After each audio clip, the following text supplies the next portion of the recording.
news right now. Sounds like a pursuit in progress. Stu Mundell up in Sky Fox with the latest. What's going on?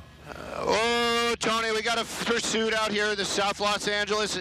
It's a blue Toyota Camry. It's a stolen vehicle. They were following it for a little bit. The problem this morning is they have a lot of weather. I'm sure you guys have been hearing about that fog out there, making it a little difficult for Sky Fox to actually keep up with this vehicle. There it is right there, making a hard turn. Whoa! Almost into oncoming traffic right there. So we're getting back onto Florence now. We're heading westbound on Florence. You can see that vehicle. He had his lights on earlier on. He turned his lights off, just making the situation even worse for any of the other vehicles out there. It's a little slippery. You can see the roads are just a little wet. Another hard turn right there. Now it's coming down southbound again on San Pedro. That one unit basically just kind of keeping up, doing what he can to stay with that vehicle. Lights and sirens. That's probably going to warn at least some of these folks out here what's going on. Again, one of the reasons why Sky Fox so far away and we're losing it behind buildings, we have weather issues this morning up here. It is very foggy. LAPD, well, they can't even launch their helicopters because their base is actually sitting out there in the fog.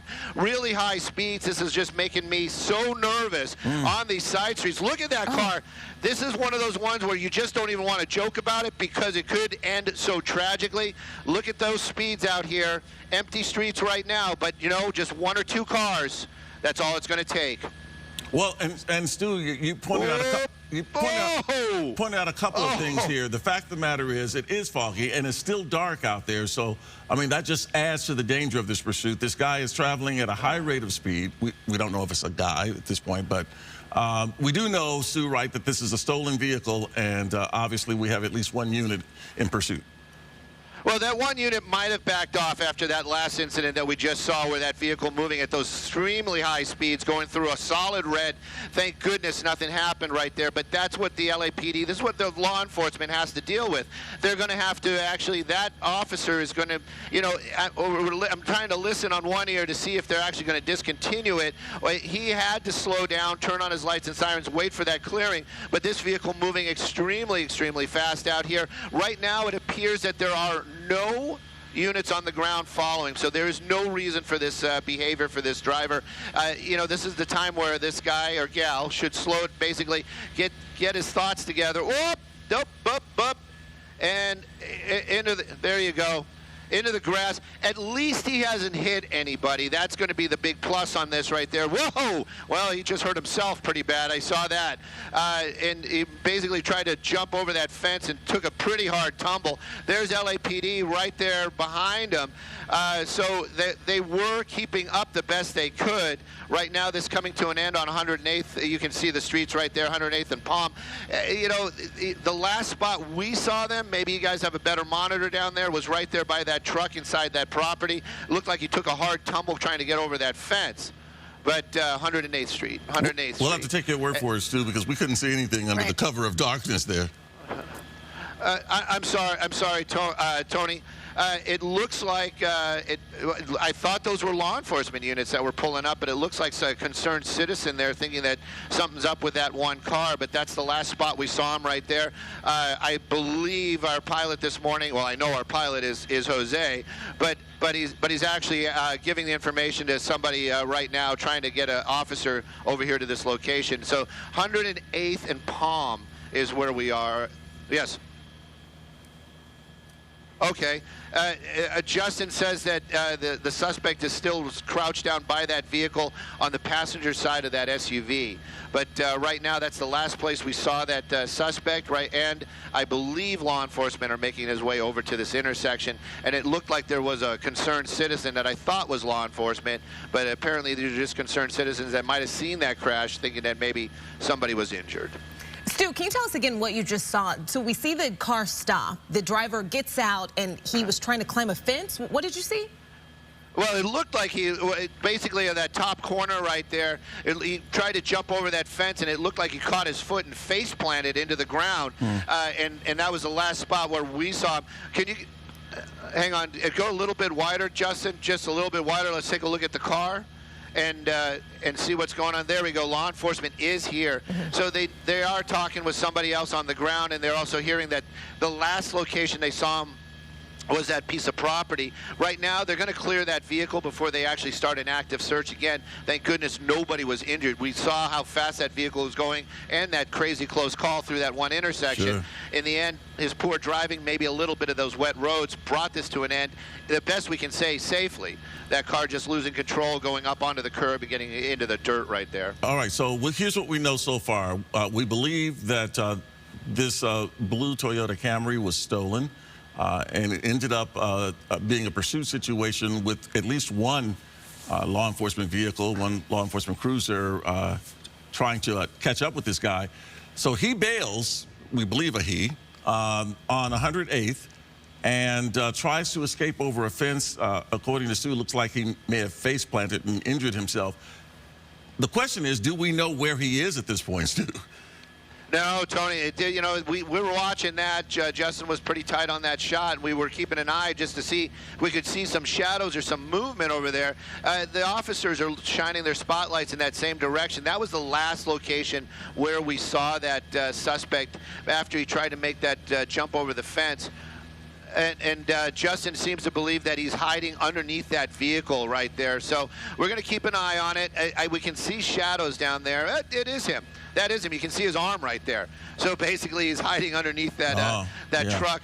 Very clever indeed. But we'll to see if law enforcement is going to be able to make an approach and get over there, or how we could get that information to them. That's the tough one right now. There are no air units flying this morning because of the weather. So basically, right now, we're just going to keep an eye on it. They're just using some of the high tech in our Skyfox to point out to the folks at home where that suspect is. But that was that's where he is. And you go a little bit wider, you can see where the car is. And the law enforcement, the officers, like I said, they're going to have to clear that car first.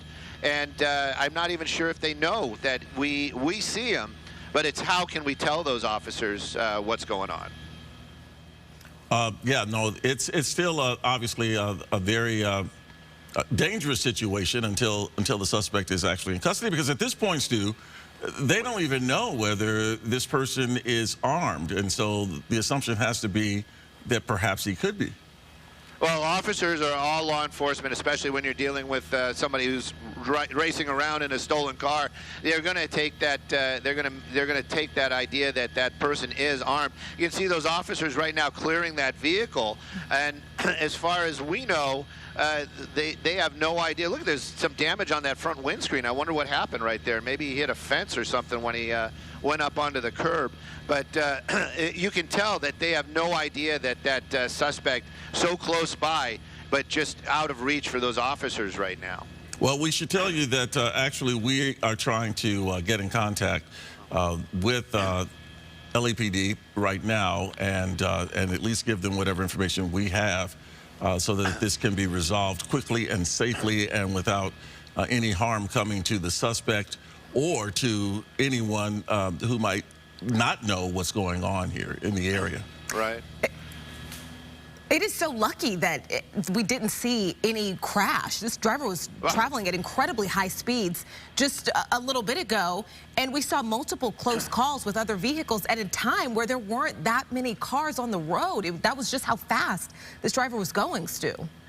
Brooke, that was amazing. Hang on, they're asking me what kind of pickup truck that is, Brooke. That's a Chevy, an older, like a 2000 Chevy crew cab with a shell.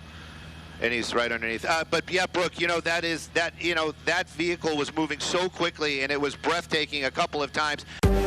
Run cold when he ran through those major intersections. We saw it, the green lights, those vehicles just flying by there, and this guy getting so lucky. But every time, there we go, officers locating that suspect. Every time he was making a turn, he was taking it too wide. We had a couple of close calls with other vehicles there. You can see officers right now got their lights on that suspect. I don't think he's going to pull it off that he was just sleeping there all morning. What do you guys want? So hopefully they got that fence between them and that suspect. It's going to be a little bit difficult for them to actually get over that fence or onto that property to take him into custody. But right now, officers definitely have located that suspect after a wild pursuit this morning. extremely high speeds and many, many close calls. And of course, with this weather we're having, we might not have rain, but those roads definitely were damp. And you saw how that car was kind of sliding around every time he tried to take a hard turn. So very lucky nobody was injured. Hopefully, and that's the thing too, he did take a pretty hard fall. Jumping over that fence. Hopefully he doesn't have any broken bones. That's being the suspect, that is. And we're getting a better look at the fence now because of the officer's lights. I can totally see how that wasn't easy to jump. Yeah. And you know, of course, the hope here is that the suspect will adhere to the commands of the officers there on the ground and will follow them closely, and this can be resolved peacefully. But he doesn't even seem to be moving at all at this point. Yeah, I think he's doing, you know, if anybody has a cat at home, it's like when you're talking to your cat, sometimes they just ignore you. That's kind of what I'm getting right there. This guy's just laying there nodding, just ignoring the officer's commands, like, you know, maybe they just don't see me. But clearly they do. They're gonna have to get him out from underneath that vehicle. This might turn into a longer situation than we'd expect, unless they bring a canine over here. And also, you notice how the officers haven't made any approach onto the property. Sure. I'm just wondering, these guys have got their eyes on him, but I'm wondering if other officers have made their way onto the property, maybe coming around the other side of the pickup truck. Justin, well, if you can get a little bit of a wider shot, we can see if they're actually on the property. Since they still don't know whether this person is armed or not, I mean, this has to be, I would imagine, approached very cautiously. Very cautiously indeed. And I'm sure they're giving him some sort of directions, like, you know, let's see both your hands, move them slowly, slide out from underneath the car, anything like that. But you see this guy just laying very still down there. There is a possibility that maybe he's not talking. Oh, I think he is talking to the officers. He is talking to the officers right now. So hopefully that they're going to get him to slide out peacefully. There you go, one hand moving out, but it's the other hand that they can't see. That's what the issue is for these officers right now. There we go. He's starting to slide out from underneath the car on his own steam.